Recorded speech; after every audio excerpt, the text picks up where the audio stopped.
အားလုံးပဲမင်္ဂလာပါကျွန်တော်ဒီနေ့ Open Cloud AI ကိုကျွန်တော်တို့ရဲ့ local version ပုံမှာဘယ်လို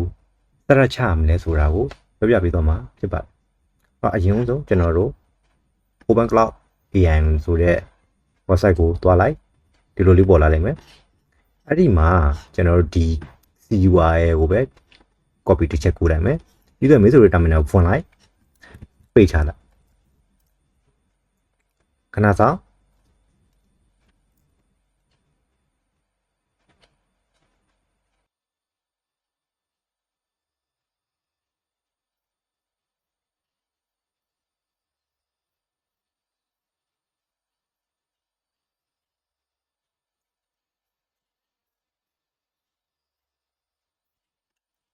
โอเคဒီလိုဖြစ်သွားပြီဆိုလို့ရှိရင်ကျွန်တော်တို့ဒီဘက် array နဲ့ yes ကိုရွေးလိုက်မယ်ပြီးရင် enter ခေါ်လိုက်ဒီမှာတော့ကျွန်တော် quiz tag ကိုပဲတစ်ချက်ရွေးလိုက်ပြီးတော့ enter ခေါ်လိုက်မယ်အဲ့ဒီမှာကျွန်တော်ရွေးရတော့မယ်ဒီကောင်က provider AI provider ရွေးရမှာဒီ open cloud ရဲ့သဘောတရားကAI မဟုတ်ဘူးသူက AI provider ကို control လုပ်ပေးတဲ့နေရာတနေရာပေါ့နော်အဲ့တော့ကျွန်တော်တို့ကဒီနေရာမှာသုံးမဲ့ model ကို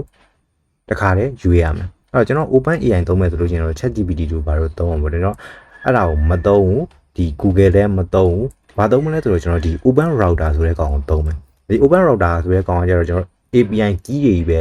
တက်ထုတ်ပေးတဲ့နေရာအဲ API key ဆိုတာဘယ်က API key လဲဆိုလို့ရှိရင် open cloud တို့sorry open cloud မဟုတ် Google တို့ Google Gemini တို့ပြီးတော့လို့ရှင်နာတို့ banana ChatGPT အဲ့ကင်းတို့အဲ့လို AI နေအကုန်လုံးစုပြီးတော့ API generate ထုတ်လို့ရတဲ့နေရာအဲ့ဒီကောင်လေးကျွန်တော် enter တစ်ချက်ခေါ်လိုက် okay အဲ့ဒီမှာကျွန်တော်တို့ paste API key now ဆိုတာရှိတယ်အဲ့ဒီကောင်ကိုတစ်ချက်ခေါ်လိုက်မယ်ဒီမှာဆိုလို့ရှိရင် open router API key ထည့်ပါဆိုပြီးတော့ကျွန်တော်ဒီနေရာမှာထည့်ရတာမှာ okay အဲ့ key ကိုကျွန်တော်တို့ဘယ်ရမလဲဆိုတာသွားကြည့်ကြည့်မယ်ကျွန်တော်မိတ်ဆွေ browser ကိုဖွင့်လိုက်ဟောဒီမှာကျွန်တော် open router ဆိုတဲ့ကောင်ကိုတစ်ချက်နှိပ်လိုက်ဒီ open router ဆိုတဲ့ API AI ဆိုတဲ့ကောင်နော်အဲ့ကောင်ကိုတစ်ချက်သွားလိုက်ပြီးတော့မိတ်ဆွေအကောင့်မရှိသေးဘူးဆိုလို့ရှိရင်မိတ်ဆွေကဒီမှာ Google နဲ့ပဲဖြစ်ဖြစ်အကောင့်တစ်ခုလောက်ထားလိုက်အဲ့ဒီမှာမိတ်ဆွေကဒီစာမျက်နှာထဲမှာ get API key ဆိုတဲ့ကောင်ရှိတယ်အဲ့ကောင်လေးတစ်ချက်နှိပ်လိုက်okay အဲ့ဆိုလို့ရှိရင်မိတ်ဆွေဒီစာမျက်နှာကိုရောက်သွားပြီမိတ်ဆွေကတစ်ခုတတိထားမှာဒီကောင်က credit ရှိတယ်ဒီ credit ကိုနှိပ်လိုက်ကျွန်တော်တို့ဒီမှာ$2.39 ဒေါ်လာကျန်သေးတယ်တကယ်လို့ပတ်စံမရှိတော့ဘူးဆိုရင်ဒီမှာ Visa Card နဲ့ပဲဖြစ်ဖြစ် credit ထည့်ပြီးတော့သုံးရမယ် okay အဲ့တော့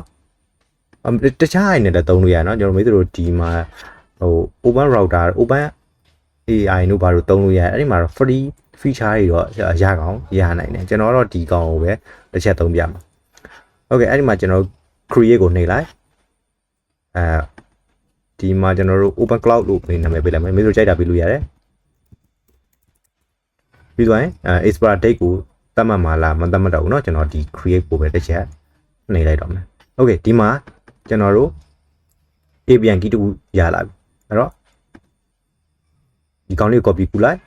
ပြီးသွားရင်သနာက terminal ကိုသွား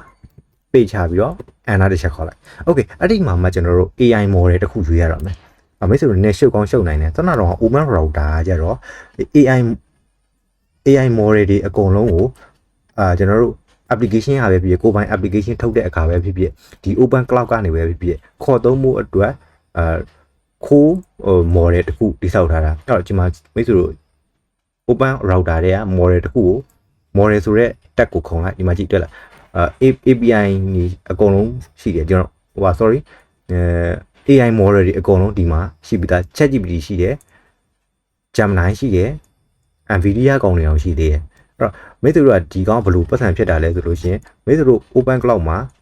ခဏ open cloud မှာဘယ်ကောင်သုံးမှာလဲဘယ် model ကိုသုံးမှာလဲအဲ့ဒီသုံးတဲ့ model ပေါ်မူတည်ပြီးတော့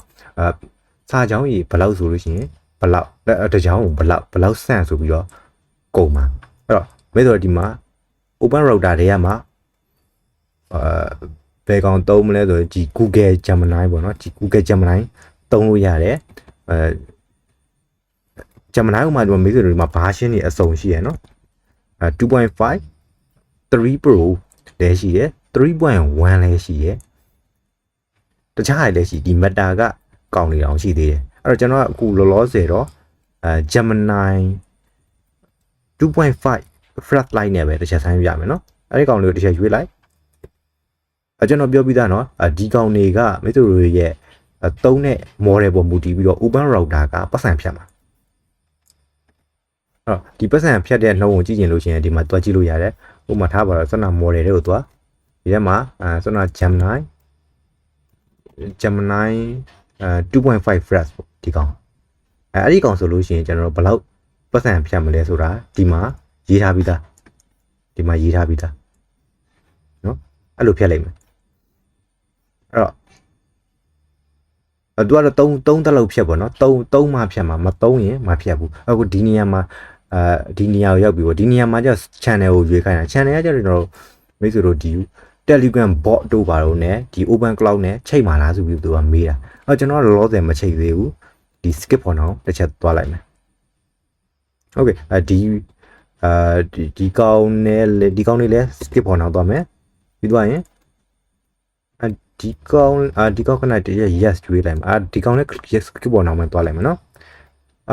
အဲ့ဒီမှာကျွန်တော် Google Place API ကျွန်တော်တို့ကlocation တွေဘာတွေ access တောင်းမှလားပေါ့ဒီ site ရဲ့ location တွေဘာတွေဒီ open cloud ကိုပေးပြီးတော့တည်မှလားဒီတည်ကျင်တယ်ဆိုလို့ရှိရင်ဒီ Google API Place API key Google Map API key ပေါ့နော်အဲ့ကောင်ကိုသွားထုတ်ရမယ်ကျွန်တော်လောလောဆယ်မထုတ်ရသေးဘူးဆိုတော့ဒီ no ပဲတစ်ချက်သွားလိုက်မယ်ပြီးတော့ Gemini API key Nano Banana Pro အဓိက image တွေ generate လုပ်ဖို့အတွက်သူကတောင်းတာပေါ့နော်အဲ့တော့ဒီကောင်လည်း no လို့ပဲတစ်ချက်ထားလိုက်မယ် Notion API key ကျွန်တော်မှ Notion တော့ရှိရဲဒီက API ထုတ်လို့ရတယ်ပေါ့နော်ဒါပေမဲ့ကျွန်တော်လည်းမထုတ်ထားဘူးဆိုတော့ no လို့ပဲတစ်ချက်ထားလိုက်မယ်ဒီကောင်လည်း no ပဲဒီကောင်လည်း no ပဲဒီကောင်လည်း no ပဲပြီးရင် skip ပေါ်နောက်သွားပြီးတော့တစ်ချက်စောင့်လိုက်မယ်နော် okay ကျွန်တော်ဒီမှာ UI ရွေးခိုင်းတယ်ဒီပေါ်လာမဲ့ dashboard UI ပေါ့ open cloud dashboard UI ဘယ်လိုပုံမျိုးလဲဆိုတာရွေးခိုင်းတယ်ကျွန်တော်ဒီသူ recommend ပေးတဲ့ကောင်ပဲတစ်ချက်သုံးလိုက်မယ် okay အဲ့ဒါဆိုခဏစောင့်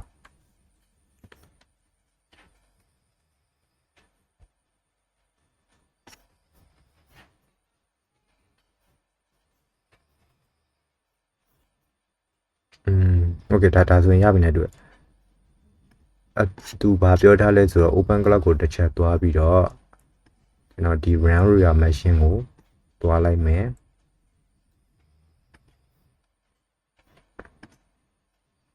ခဏစောင့်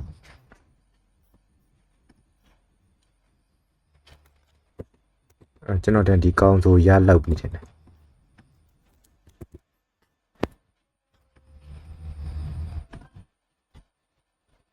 okay ဒီမှာဆိုရပြီသူက run သွားတာဒီမှာပြောထားပြီးတော့ကျွန်တော်ကလည်းဟိုပြည့်နေလို့WS technique quantity ဘလာဘလာဘလာအဲ့ဒီကောင်ကိုကျွန်တော်ဒီမှာသုံးရတာနော်ပေါ့နံပါတ်ကဒီလောက်ဒါကိုသုံးပေးရတယ်အတိတဲမှာဒီ open cloud gateway token ဆိုတာကျွန်တော်ရှိသေးတယ်gateway token ကိုကကျွန်တော်ယူနီးရှိရခဏလေး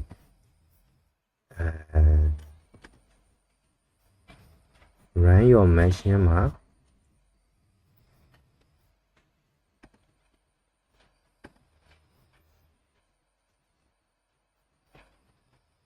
ဒီမှာကျွန်တော်တို့ဒီမှာ gateway open cloud gateway run ဆိုပြီးတော့ကျွန်တော်တစ်ချက် run လို့ရတယ်တဲ့ okay အဲ့တော့open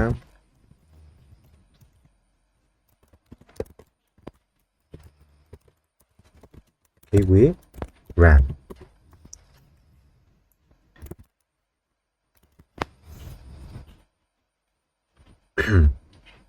okay ဒါဆိုလို့ရှိရင်သူဘာပြောလဲဆိုတော့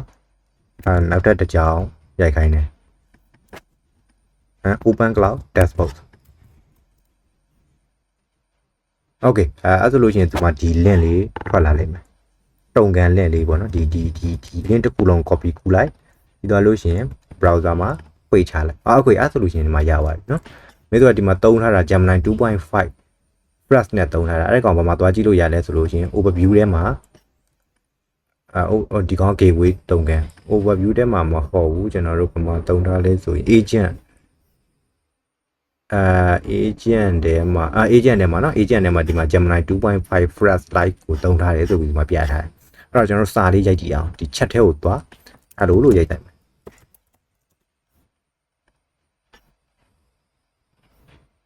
โอเคဒါဆိုလို့ရှိရင်open router ကိုသုံးပြီးတော့ open cloud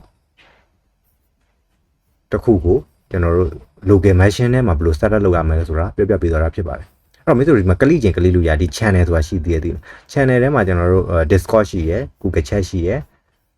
Telegram ရှိရယ်အဲ့ဒီဟာတွေနဲ့ကျွန်တော်တို့ချိန်လို့ရသေးတယ်အဲ့ဒါတော့မင်းတို့ဒီ documentation ကိုကြည့်ပြီးတစ်ချက်လောက်သွားလုပ်ကြည့်လိုက်အရင်ရောက်ခက်ခဲတယ်မှာမဟုတ်ပါဘူးအမေဆိုရအချက်ထွန်းကြည့်လိုက်နော်အားလုံးကျေးဇူးတင်ပါတယ်